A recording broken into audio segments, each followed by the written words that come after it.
இருக்குது. Next, we are one household in Christ. நாமும் யூதர்களும் சேர்ந்து நம்ம எல்லாருமே ஒரு சபையா இருக்கிறோம் அப்படின்றத பத்தியும் இங்கதான் அவர் குறிச்சிருக்கிறாரு. அதே நேரத்துல நான்காவதா பார்க்கும்போது யூதர்களும் நம்ம எல்லாருமே சேர்ந்து நம்ம ஒரு சபை குடும்பமா மாறி இருக்கிறோம். இந்த நான்கை பத்தி அவர் எழுதியிருக்கிறார். ஏன் இந்த நான்கை பத்தி எழுதினாரு? அதுவும் முக்கியமா யூதர்களும் நம்ம எல்லாருமே சேர்ந்து ஒரு சபை அப்படின்னு அவர் எழுதுறதுக்கான நோக்கம் என்னன்னா, இயேசுநாதர் மண்ணில் பிறக்கிற வரைக்கும் யூதர்களுடைய மேசியாவை பற்றியதான எண்ணம் என்னன்னா, மேசியா என்பவர் வெறும் யூதர்களுக்கான கடவுள்னு நினைச்சாங்க. மேசியானா யூதர்களை ரட்சிக்க வர ரட்சகர் அப்படின்ற மாதிரி தான் அவங்களோட நினைப்புல இருந்துச்சு. ஆனா ஏசப்பா வந்த உடனே அவரோட ஊழியத்தை சமாரியாவிலையும் செஞ்சார். சமாரியா இன்னும் சொல்லணும்னா நம்ம தான் சமாரியர்கள். மற்ற ஜாதியினர் மற்ற மதத்தினர் அதை ஏத்துக்குவாங்களா தெரியல. சமாரியர்கள்லாம் தீண்டத்தகாதவர்கள், அன்டச்சபிள்ஸ். ஒரு 100 வருஷத்துக்கு முன்னாடி நம்ம இருந்த மாதிரி. 100 வருஷத்துக்கு முன்னாடி ஹிஸ்டரி பார்த்தோம்னா, மேல் ஜாதியினர் இருக்கிற அந்த தெருவு பக்கம் ஒரு கீழ் ஜாதி ஆள் நடந்து போயிட்டாங்கன்னா அவங்களை கல் எறிந்து கொன்னுவாங்க. அவங்க நடந்து போனதுக்கு அப்புறம் பின்னாடி பெருக்குவாங்க. டாக்டர் அம்பேத்கர் ஒரு புத்தகத்துல எழுதியிருக்காரு. அவர் ஒரு ரெவல்யூஷனிஸ்டா மாறினதுக்கே இந்த சம்பவம் தான் காரணம். மேல் ஜாதியினருடைய ஆடு மாடுங்க தண்ணி குடிக்கிற ஒரு குளத்துல ஒரு கீழ் ஜாதி பையன் தண்ணி குடிச்சிட்டான்னு அவனுக்கு கல் எறிந்து கொண்டாங்களாம். அதுக்காகத்தான் அவரோட போராட்டத்தையே ஆரம்பிச்சாராம். 13 வருஷம் போராடினதுக்கு அப்புறமா கவர்மெண்ட்ல கேஸ்ல இவங்க பக்கமா சாதகமா தீர்ப்பு வருது. என்ன நினைப்போம் நம்ம? கல்லெறிந்தவங்களெல்லாம் ஜெயில போட்டாங்கன்னு தானே நினைப்போம். ஆனா தீர்ப்பு என்ன தெரியுங்களா? இதுக்கு மேல யார் நினைச்சாலும் அதுல தண்ணி குடிக்கலாம் அப்படின்றது தான் தீர்ப்பு. எதுக்காக அல்லேலூயா சொன்னீங்க? உங்களுக்கு புரியல பாருங்களேன். ஆடு மாடு தண்ணி குடிக்கிற குளத்துல இவங்களும் தண்ணி குடிக்கலாம் அப்படின்னு பெர்மிஷன் கொடுத்தாங்க, அவ்வளவுதான். அந்த செத்து போயிட்ட பையனுக்கு எந்த நஷ்ட ஈடும் வரல, அவனை கொன்னவனுக்கு எந்த தண்டனையும் தரல. இந்த மாதிரி தான் சமாரியா இருந்துச்சு. சமாரியர்கள் கிட்ட யூதர்கள் பேசவே மாட்டாங்க. ஆனா ஏசப்பா அங்க இருக்கிறவங்கள ரட்சித்தார். அவங்க கூட போய் தங்கினார். இதை பார்த்த உடனே சீஷர்களுக்கே ஆச்சரியம். அது எப்படி? யூதர்கள் சமாரியர்கள் கிட்ட பேசவே மாட்டாங்களே, இவர் எப்படி அவங்க வீட்டுல போய் சாப்பிடுறாரு, அவங்க கூட தங்குறாருன்னு ஏசப்பா சொல்றாரு. அவரை பத்தி சொல்லிக்கிறாரு, பாவிகளை ரட்சிக்கிறதுக்காக தான் நான் வந்தேன். நீங்க பாவி இல்லைன்னு நினைச்சீங்கன்னா உங்களுக்காக நான் வரல, பாவின்னு நினைச்சீங்கன்னா உங்களுக்காக தான் நான் வந்தேன் அப்படின்னு. அதே நேரத்தில் அப்போஸ்தலனாகிய பவுல் அவருடைய ஊழியத்தை பார்த்தோம்னா முழுக்க அவர் புறஜாதியினர் இடத்துலதான். அப்படின்னா ரட்சிக்கப்படாத, ரட்சிப்புக்கு வரவே முடியாத யூதர் அல்லாதவர்கள் இடத்துலதான் இவருடைய ஊழியமும் இருந்துச்சு. இந்த புத்தகம் அந்த மாதிரியான ஒரு புத்தகம். ஓகே, 1 by 1 நம்ம பார்த்துன்னு வரலாம். ஃபர்ஸ்ட், நம்ம எப்படி ரட்சிக்கப்பட்டிருக்கிறோம், நம்மளுடைய ரட்சிப்பு எதன் மேல சார்ந்து இருக்குது அப்படின்றத வாசிக்கணும்னா 10 வசனத்தின் முழுசும் அதுவே இருக்குது. 8ஆம் வசனத்தை ஒருத்தர் வாசிங்களேன்.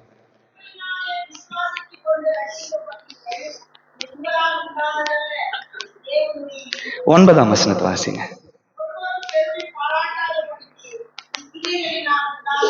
ஆமா, இது ரொம்ப முக்கியமான பாயிண்ட். ஒருவரும் தங்களை பத்தி பெருமை பாராட்டாதபடிக்கு இது கிரியையினால் உண்டானதல்ல. ஏன் கிரியைனால? ஒரு பாஸ்டர் ரொம்ப வேடிக்கையா சொன்னாரு. நீங்களும் இதை புரிஞ்சுக்கிட்டீங்கன்னா ரொம்ப உபயோகமா இருக்கும். ஒருவேளை நம்ம எல்லாம் நம்மளோட நற்கிரியையினால பரலோகத்துக்கு போகணும்னு வைங்களேன். நம்ம எல்லாம் நல்லது செஞ்சு 4 பேருக்கு நல்லது செய்யற நல்லவேன்ற பேர் எடுத்ததுனால ஒருவேளை நம்ம பரலோகத்துக்கு போனோம்னு வச்சுக்கோங்களேன். பரலோகத்துல எவ்வளவு பேர் பெருமை பேத்துக்குவாங்க. நான் எதுக்கு பரலோகத்துக்கு வந்தேன் தெரியுமா? நான் இத்தனை பேருக்கு சோறு போட்டேன் தெரியுமா? நான் இத்தனை பேருக்கு வஸ்திரம் இல்லாதவங்களுக்கு வஸ்திரம் கொடுத்தேன் தெரியுமா? எத்தனை பேர் விதவை தாய்மார்களுக்கு நான் கம்பளி ஸ்வெட்டர் எல்லாம் கொடுத்தேன் தெரியுமா? அப்படின்னு அவங்க செய்த நற்கிரியை பத்தியே பெருமை பேசின்னு இருக்குவாங்க. பரலோகத்துக்கு கூட ஏசப்பா மேல போக்கஸ் இல்லாம அவங்கள பத்தியே நினைச்சிருந்துக்குவாங்க. அந்த பாஸ்டர் சொன்னாரு, நான் எத்தனை பேருக்கிட்ட என் காதுல ரத்தம் வர அளவுக்கு நான் கேட்டிருக்கணும் எனக்கு தெரியலையே. ஒருவேளை ஆண்டவர் கிரியையினால என்ன ரச்சிட்டு இருந்தா அப்ப சொல்லிட்டு இந்த வசனத்தை சொன்னார், நாம் எல்லாம் கிருபையினால ரசிக்கப்பட்டிருக்கிறோம், கிரியையினால் அல்ல. Not by works but by grace. கிருபையினால் விசுவாசத்தை கொண்டு ரட்சிக்கப்பட்டிருக்கிறோம். யார் மேல வைக்கிற விசுவாசம்? ஏசப்பா மேல வைக்கிற விசுவாசம். பழைய ஏற்பாட்டுல எப்பெல்லாம் இந்த யூதர்களுக்கு தப்பு பண்ணாங்களோ அவங்களுக்கு ஆண்டவர் ஒரு கண்டிஷன் வச்சார். நீ பலி செலுத்தினா அந்த தப்புக்கான தண்டனையை ஆண்டவர் போஸ்ட்போன் பண்ணுவார். ஆண்டவர் கிட்ட சமாதான பலி செலுத்தினா அவங்களுக்கு மேல வர வேண்டிய தண்டனையை ஆண்டவர் கொஞ்சம் தள்ளி வைக்குவார். யூதர்கள் இன்னைக்கு வரலாம் கூட பலினாலதான் ரசிக்கப்படுறோம்ட்டு விசுவாசின்னு இருக்கிறாங்க. அதனால அவரே பலியா மாறினார். ஆனா நம்ம எல்லாம் பலியினால ரசிக்கப்பட முடியாது. அவர் பலியானவர் மேல விசுவாசி வச்சாதான் ரட்சிக்கப்பட முடியும். இதுதான் இந்த பகுதி வந்து நம்மளுக்கு தெளிவா சொல்லுது. அடுத்து பார்த்தோம்னா 14ஆம் வசனத்தை ஒருத்தர் வாசிங்களேன்.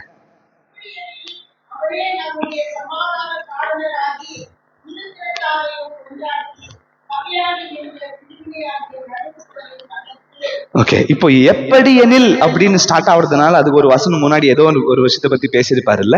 13ஆம் வசனத்தை வாசிங்களேன்.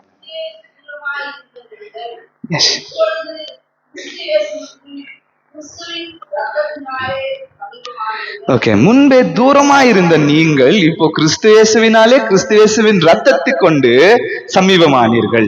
புறஜாதியார் எல்லாம் இன்னைக்கு வரலுமே கூட ஆண்டவனுடைய தேவாலயம், சாலமோன் கட்டின தேவாலயத்துக்குள்ள புறஜாதியார் போவே முடியாது. வெறும் யூதர்களுக்கு மாத்திரம் தான் பெர்மிஷன். தேவாலயம் இப்ப இல்லை, ஆனா இருக்கும்போது புறஜாதியார் யாரும் போக முடியாது. அந்த வாசல்ல பிச்சை எடுக்கிறதுக்கு கூட அலோவ் பண்ண மாட்டாங்க. புறஜாதியார எருசலேமுக்குள்ள பெரும்பாலும் சேர்க்கவே மாட்டாங்க. தேவாலயத்துக்குள்ள போயிட்டாங்கன்னா அவள்தான் கல் எறிந்து கொண்டுடுவாங்க அவங்கள. அவ்வளோ தூரமா இருந்த ஆண்டவர் இவங்களுக்கு என்ன ஆனார் தெரியுங்களா? அவரோட ரத்தத்தை கொண்டு இந்த செவரியே இடிச்சிட்டாருன்னு வசனம் சொல்லு. பெரிய செவரு புறஜாதியா இருக்கிற நம்மையும் ஆண்டவர்களுடைய சமூகத்தையும் பிரிச்சிச்சு பாருங்க. அந்த சவரை இடிச்சு போட்டுட்டு அந்த சமூகத்தை கண் எதிரில் வைக்காம எனக்குள்ள வச்சாரு. Now I am his church. இப்ப நானே ஆலயமா இருக்கிறேன், நம்மளே ஆலயமா இருக்கிறோம். சிலர் வந்து கொஞ்சம் மெகா சர்ச்சா இருக்கிறோம், சில பேர் கொஞ்சம் சின்ன சர்ச்சா இருக்கிறோம், ஆனா நாமே ஆலயமா இருக்கிறோம். அதனால என்ன தெரியல, மெகா சர்ச்சா இருக்கிறதே எனக்கு பிடிச்சிருக்கு. ஓகே, நாமே வந்து ஆலயமா இருக்குது. இந்த 2 பேர் பிரிவினை இருந்துச்சு பாருங்க, புறஜாதியார் இஸ்ரவேலர்கள் யூதர்கள்னு ஒரு பிரிவினை இருந்துச்சு பாருங்க. இதுக்கு மேல அந்த பிரிவினை கிடையாது. நம்ம எல்லாருமே ஒரு குடும்பம்னு சொல்றாரு. நம்ம எல்லாம் ஒரு குடும்பமா ஒரு சபையா பரலோகத்துக்கு. ஐயா இது வந்து எனக்கு தெரிஞ்சு உங்ககிட்ட ஒரு 100 தடவை இந்த கதை சொல்லியிருப்பாரு. 101ஆவது தடவை நானும் சொல்றேன். ஒரு பாஸ்டர் வந்து மறிச்சு பரலோகத்துக்கு போனாராம். பரலோகத்துக்கு போன பாஸ்டர் பெந்தேகோஸ்து பாஸ்டர். அவர் அங்க போன உடனே ஆர்சிக்காரெல்லாம் எங்க இருக்கிறாங்கோ அப்படின்னு ஆண்டவர்கிட்ட கேட்டாராம். ஆண்டவரும் இங்க ஆர்சிக்காரெல்லாம் யாரும் இல்லைன்ட்டாராம். இவருக்கு ஃபுல் குஷி ஆயிடுச்சு. நான் சொன்னேன்ல இவங்கெல்லாம் சிலை வழிபாட்டுறவங்க, இவங்க யாரும் வரமாட்டாங்க, வந்து பாரு யாரும் வரல அப்படின்னு ஃபுல் சந்தோஷப்பட்டாராம். அடுத்து சிஎஸ்ஐ கார் எங்க இருக்கிறாங்கன்னு கேட்டாராம். சிஎஸ்ஐ கார் கூட யாரும் இல்லைன்னு இவருக்கு இன்னும் ஜாஸ்தி குஷி ஆயிடுச்சான். எங்களெல்லாம் இவங்க மதிக்கிறதே இல்லை, ஆனா பாருங்க சிஎஸ்ஐ காருக்கார் கூட சர்ச்சுக்கு வரல. அடுத்து ஒரு கேட்டகரியா கேட்டுனே வந்து கடைசியா எங்க ஆளுங்க பெந்தேகோஸ்து ஆளுங்க எங்க இருக்கிறாங்கன்னு. அப்படின்னா என்னன்னு எனக்கு தெரியாதுன்றாங்க. அப்ப யார்தான் இங்க இருக்கிறாங்க அப்படின்னு கேட்டா, என்னுடைய ரத்தத்தினாலே மீட்கப்பட்டு என் மேல விசுவாசம் வைக்கிறவங்க மாத்திரம் தான் இங்க இருக்கிறாங்க. இந்த ஒரு சபைன்ற எண்ணம் இருக்கிறவங்க எல்லாம் இங்க இருக்கிறாங்கன்னு சொன்ன. உள்ள போய் பார்த்தா ரட்சிக்கப்பட்ட எல்லாருமே இருக்கிறாங்களா? யூதர்கள் இருக்கிறாங்க, யூதர் அல்லாதவர்கள் இருக்கிறாங்க. இவங்க எல்லாம் யாருன்னு பார்த்தா ஆண்டவரை மாத்திரம் ஏத்துக்குன்னு வந்தவங்க. அந்த கேட்டகரியில் நம்ம எல்லாரும் கூட அங்க இருக்க போறோம். ஆண்டவர் சொந்த ரட்சகரா ஏத்துக்குன்னு தானே இங்க வந்திருக்கிறீங்க. ஒருவேளை அந்த நிச்சயம் இல்லாம இருந்தீங்கன்னா நிச்சயத்தோட திரும்பி நம்ம போறோம். ஆண்டவரை நம்ம ஏத்துக்கொண்டதுனால, அவரோட ரத்தத்தினால விசுவாசம் வைக்கிறதுனால கண்டிப்பா நாம் பரலோக ராஜ்யத்துக்குள்ள பிரவேசிப்போம்.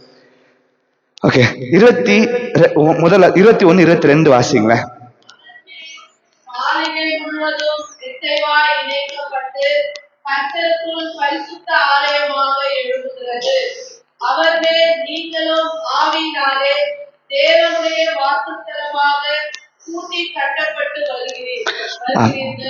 ஆமென். 20ஆம் வசனத்தை எல்லாரும் சேர்ந்து வாசிச்சிடலாமா?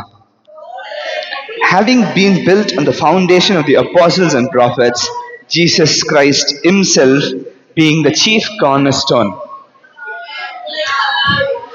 ஆமென். இப்போ இந்த இயேசுநாதரை பத்தி ஒரு நிமிஷம் தியானிச்சுட்டு இந்த செய்தியை நிறைவு செய்யலாம். இவரு யூதர்களை ரட்சிக்கிற மேசியாவா வருவாருன்னு யூதர்கள் எல்லாம் நினைக்கும் போது, இவர் மாத்திரம் புறஜாதியரோட பாவிகளோட ஆயக்காரரோட அவங்க எல்லாரும் கூட இவர் இருந்ததுனால இவர் அவருடைய சொந்த ஜனங்களே ஏத்துக்கல. அவருடைய யூதர்களே யாருக்காக இவர் வந்தாரோ அவங்களே இவரை ஏத்துக்கல. இவரை ஏத்துக்கலன்னு இவரை ஒதுக்கிட்டாங்க பாருங்க. ஆனா ரட்சிப்பின் காரியத்துல எல்லாரும் ஒதுக்குன அந்த கல்லு மூளைக்கு தலை கல்லாச்சு. எல்லாருமே இவர் வேணான்னு ஒதுக்கப்பட்ட இவர் வந்து மூளைக்கு தலைக்கல் ஆனார்னா, இந்த கல் இல்லைன்னா பில்டிங்கே கொலாப்ஸ் ஆயிடும்.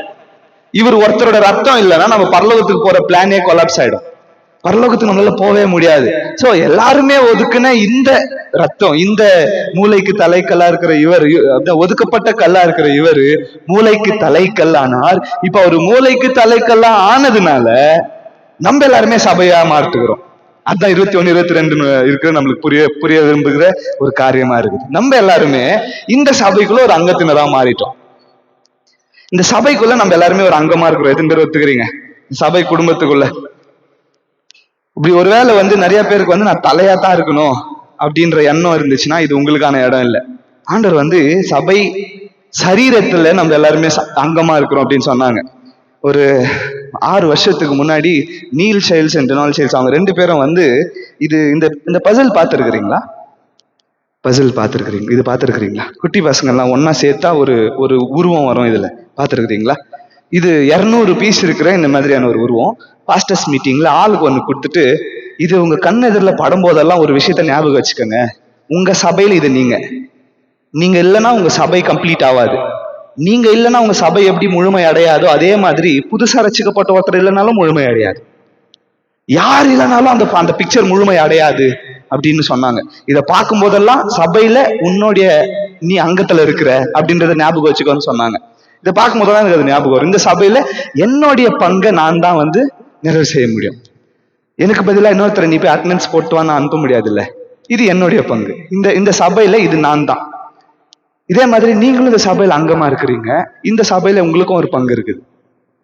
இந்த சபையில நான் பங்கா இல்லை அப்படின்னு நீங்க நினைச்சீங்கன்னா அங்கேயும் உங்களுக்கு பங்கு இல்லாம போயிடும். உங்களை நான் சுகர் கோட் பண்ணி அனுப்ப விரும்பல. நீங்க வெறும் சர்ச்சுக்கு வந்தா போதும் பரலோகத்துக்கு வந்துருவீங்கன்னு ஏமாத்தி நான் அனுப்புனேன்னா நான் நரகத்துக்கு போயிடுவேன்னு வசனம் சொல்லுது. சபையில நீங்க அங்கத்தினர்களா இருந்தா நீங்க பரலோகத்துக்கு வருவீங்க. அங்கத்தினர்கள்னா எப்படி? இந்த சபை இந்த சரீரத்துக்கு தலையா அவர் இருக்கிறதுனால தலை சொல்றத உடம்பு கேட்கணும். தலை சொல்றத உடம்பு கேட்கலன்னா ஹாஸ்பிட்டல் ஆபரேஷன் ஆகும். எதுக்கு? இப்போ ஏதோ ஒரு வியாதி வருது. எதனால? அந்த உறுப்பு சரியா வேலை செய்யலன்றதுனால வியாதி வருது. வியாதி வந்தாலும் ஹாஸ்பிட்டல் போறோம். டாக்டர் உறுப்பே எடுத்துடணும்ன்றாங்க. அதுகிட்ட போயிட்டு இதுக்கு மேல நீ நல்லா வேலை செய்யறியா, நான் உன்னை விட்டுறேன் அப்படின்னு நான் சொல்றோம். உடனே டாக்டர் என்ன பண்ணுவாரு? அதை கட் பண்ணி போட்டுருவாருல்ல. வேலை செய்யாத உறுப்பு. ஏன்னா அந்த வேலை செய்யாத உறுப்பு மற்ற உறுப்புங்களுக்கு எடுத்துரும். அப்ப நம்ம சரீரத்துல இருக்கிறதுனால நாமும் கூட தலை சொல்றதை கேட்டோம்னா இந்த சரீரத்துல அங்கமா கம்பல்சரியா இருக்க முடியும். ஒருவேளை கேட்கலன்னா வெட்டுண்டு போடப்படுவோம். இந்த 2 வசனத்துக்கான மீனிங் அதுதான். அப்போஸ்தலனாகிய பவுல் இதை சொல்லித்தான் இந்த புத்தகத்தினுடைய இதை ஸ்பீட் பண்ண ஆரம்பிக்கிறார். நாம் புறஜாதியரா இருந்தோம், ஆனா இப்போ நம்ம எல்லாம் ஒரு குடும்பமா மாறிட்டோம். இந்த ஒரு சபைன்ற ஒரு குடும்பமா இருக்கிற நாம் பரலோகத்துக்குள்ள பிரவேசிக்க போறோம். பரலோகத்துக்கு போக மாட்டோன்ற ஒரு எண்ணத்துல நீங்க வந்திருந்தீங்கன்னா ஒரு நிச்சயத்தோட திரும்பி போங்க. நாம் கண்டிப்பா எங்க போக போறோம்? பரலோகத்துக்கு. இன்னைக்கே போயிடுவோமா? இல்ல, கண்டிப்பா ஒரு நாள் போவோம். அங்கேயும் நம்ம எல்லாருமே இதே ஒரு சபை குடும்பமா இதே மாதிரி ஆண்டவர் ஆராதிக்கிறதுக்கு நம்ம எல்லாம் மீட் பண்ணலாம். அப்போ ஒருவேளை நீங்க என்ன பாஸ்டர் பையன் இங்க டீச் பண்ணவர் அப்படியெல்லாம் நீங்க மதிக்க மாட்டீங்க. கண்டிப்பா இங்க இப்பவே மதிக்கிறது இல்ல, அப்போ யாரும் மதிக்க மாட்டீங்க. ஆனா உங்களெல்லாம் பரலோகத்துல பாக்குறது நான் ரொம்ப சந்தோஷப்படுவேன். அதுப்பா நீ போயிடுவே அப்படின்னு கேட்டா நான் ஆண்டவர் விசுவாசிக்கிறேனே, நான் போயிடுவேன். நான் நல்லவன்றதுனால இல்ல, அவரோட ரத்தத்தினால மீட்கப்பட்டு அவரை விசுவாசிக்கிறதுனால நான் பரலோகத்துக்கு போயிடுவேன். அதே நம்பிக்கையோட நீங்களும் வருவீங்கன்ற நம்பிக்கை உங்களுக்கு கொடுத்து அனுப்ப விரும்புறேன். கர்த்தர் தம்மை இந்த வார்த்தைகளை ஆசீர்வதிப்பாராக. எல்லா நன்மைக்கும் ஊற்றும் காரணருமாகி நல்ல தெய்வமே, இந்த கால்வெல்லும் சமூகத்தில் வந்திருக்கிறோம்.